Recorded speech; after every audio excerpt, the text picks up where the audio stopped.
अलग कैसे रह पाएंगी। सुबह के 9 बज रहे थे। बीना अभी तक सो रही थी। तभी रीना उसके घर आती है। नमस्ते आंटी, बीना तैयार हो गई क्या? अभी तक सो रही है। कितनी बार उठा चुकी हूँ लेकिन उसकी नींद नहीं खुल रही है। आज तुझे अकेले ही कॉलेज जाना पड़ेगा। नहीं आंटी, ऐसा कभी हुआ है क्या? आप तो जानती है कि मैं बीना के बगैर कहीं नहीं जाती। तो जाके उठा उसे।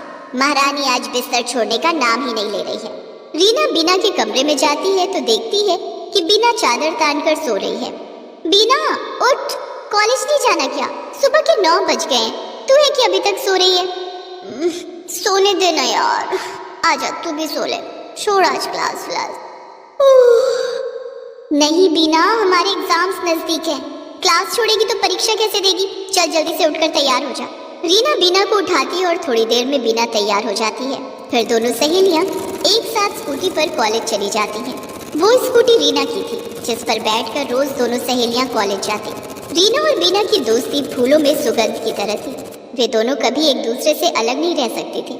कॉलेज हो या मार्केट, कहीं भी जाना हो तो दोनों एक साथ जाती और खाली समय में एक साथ बैठकर पढ़ाई करती। दोनों की दोस्ती बचपन से चली आ रही थी और समय के साथ साथ जैसे जैसे रीना और बीना बड़ी हुई, उनकी दोस्ती भी और गहरी और अटूट होती चली गई। इसी तरह दिन बीत रहे थे। रीना और बीना की पढ़ाई पूरी हो गई थी। अब दोनों की शादी की बात चल रही थी।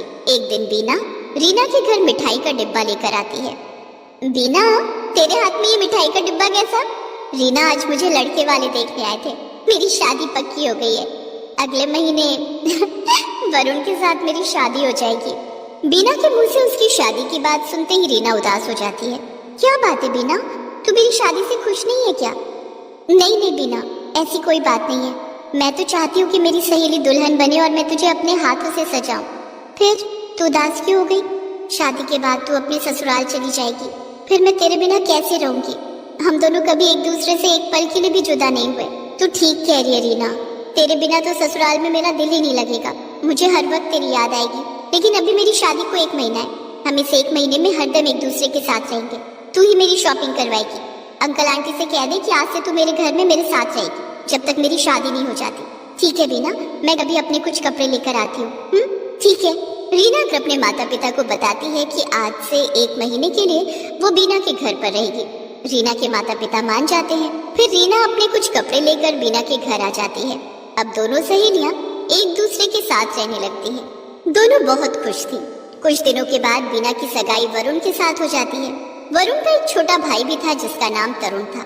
सगाई में तरुण को देखकर बीना ने रीना से कहा, रीना तू चिंता मत कर, मैं और तू अब जिंदगी भर एक साथ रहेंगे। वो कैसे बीना? मैं शादी के बाद अपने देवर तरुण से तेरी शादी की बात करूंगी। क्या तेरे ससुराल वाले इस रिश्ते के लिए मान जाएंगे? मुझे तो ऐसा नहीं लगता। मेरा दिल कहता है कि वो जरूर मान जाएंगे। सगाई में दोनों सहेलियां बहुत खुश थी। सगाई के बाद दोनों सहेलियां अपने कमरे में जाकर खूब मस्ती करती हैं। इस तरह कुछ दिन और बीत गए। बीना की शादी की तारीख नजदीक आ रही थी। सब कुछ ठीक चल रहा था, लेकिन अचानक एक हादसा हो जाता है। उस दिन बीना के माता पिता शादी की शॉपिंग करने बाजार गए थे। घर में बीना और रीना अकेली थी। तभी बीना ने रीना से कहा, रीना पापा मम्मी को घर आने में काफी देर हो जाएगी, क्यों ना हम खाना बना लें? हाँ बीना, तू ठीक कह रही है। ठीक है, मैं रसोई में जाती हूँ। ठीक है, तू चल, मैं अभी आती हूँ। बीना खाना बनाने के लिए रसोई में चली जाती है और मन में सोचती है, आज खीर बना लेती हूँ। पापा को खीर बहुत पसंद है। खीर देखेंगे तो खुश हो जाएंगे। ऐसा सोचकर बीना खीर बनाने के लिए एक बड़े से पतीले में दूध उबालने लगती है। थोड़ी देर बाद दूध पूरी तरह से उबल चुका था। बीना अपने हाथों से दूध का पतीला उठाने लगती है, लेकिन पतीला काफी गर्म होने के कारण उसके हाथ से छूट जाता है और सारा गर्म दूध बीना के ऊपर गिर जाता है। बीना जोर से चीखती है। उसकी आवाज सुनकर रीना दौड़कर रसोई में आती है। वो देखती है कि बीना फर्श पर गिरी हुई थी और दर्द से छटपटा रही थी। वो बुरी तरह से जल गई थी। ये सब देखकर रीना फौरन फोन करके एम्बुलेंस को बुलाती है और बीना को अस्पताल लेकर जाती है। अस्पताल पहुंचकर उसने बीना के माता पिता और उसके ससुराल वालों को फोन किया और सारी बात बताई। उधर अस्पताल में पेशेंट की हालत बहुत गंभीर है। वो काफी जल चुकी है। उन्हें कुछ दिनों तक अस्पताल में रहना होगा। अंकल आंटी, बीना के साथ अस्पताल में मैं रहूंगी और बीना की देखभाल करूंगी। आप लोग बिल्कुल भी चिंता मत कीजिए, बीना जल्दी ठीक हो जाएगी। नहीं रीना बेटी, तू क्यों परेशान होती है? तू अपने घर जा, बीना की देखभाल मैं कर लूंगी। नहीं आंटी, मैं बीना को इस हाल में छोड़कर अपने घर नहीं जा सकती। बीना मेरी सहेली नहीं, मेरी बहन है। रीना के बार बार कहने पर बीना के माता पिता मान जाते हैं और रीना अस्पताल में रुककर बीना की देखभाल करने लगती है। बीना के ससुराल वाले भी उससे अस्पताल में मिलने आते हैं। बीना का होने वाला पति वरुण रोज अस्पताल आकर बीना से मिलता और रीना से उसके सारे हेल्थ अपडेट लेता। लगभग 5 दिनों के बाद बीना को अस्पताल से छुट्टी मिल जाती है। उसके माता पिता उसे घर ले जाने आते हैं। देखिए, इनकी हालत अभी ठीक नहीं है, इसलिए इन्हें 3 महीने तक कंप्लीट बेड रेस्ट की जरूरत है। ठीक है डॉक्टर, हम इस बात का पूरा ख्याल रखेंगे। बीना के माता पिता उसे घर ले आते हैं। रीना भी उनके साथ थी। अब रीना घर पर रहकर बीना की सेवा करने लगी। वो बीना के खाने पीने से लेकर उसके कपड़े धोने, उसे नहलाने, तैयार करने, सब चीजों का बहुत ख्याल रखती।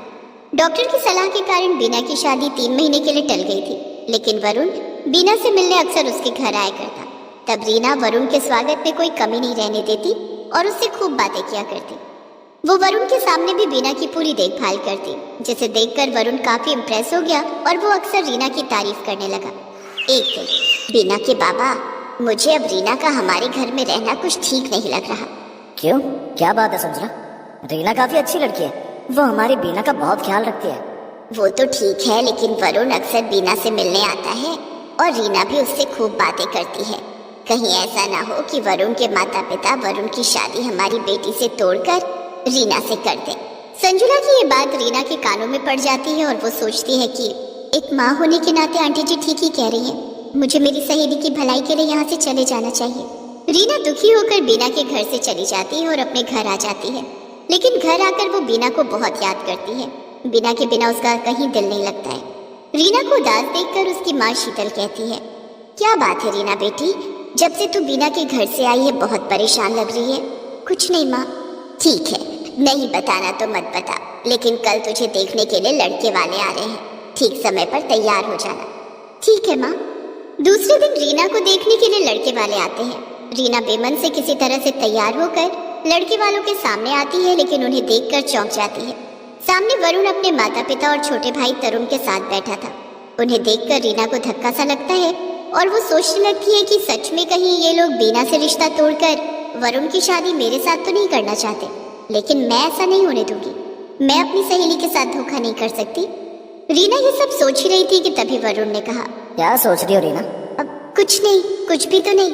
तभी वरुण की माँ छाया ने कहा, रीना, हमें वरुण ने सब बता दिया है कि तुम बीना से कितना प्यार करती हो और उसकी कितनी देखभाल करती हो। जो लड़की अपनी सहेली से इतना प्यार कर सकती है, वो अपने ससुराल वालों से कितना प्यार करेगी।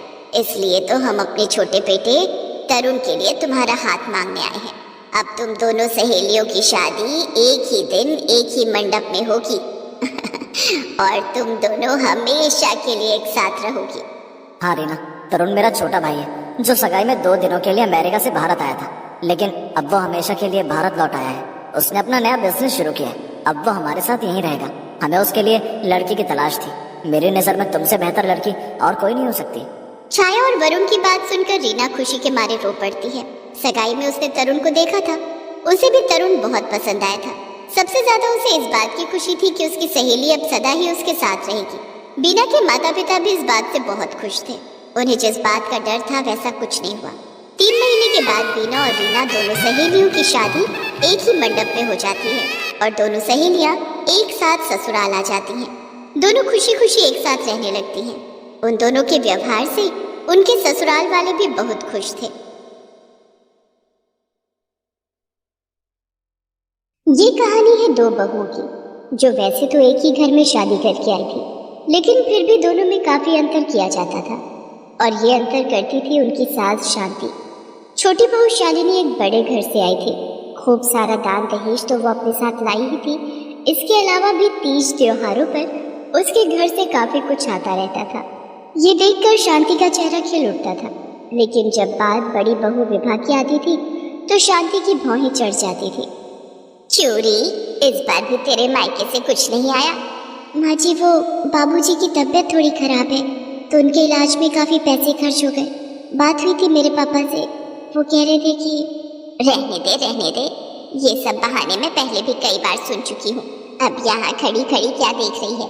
जाकर खाना बना जल्दी। विभा चेहरा लटकाए रसोई में चली जाती है।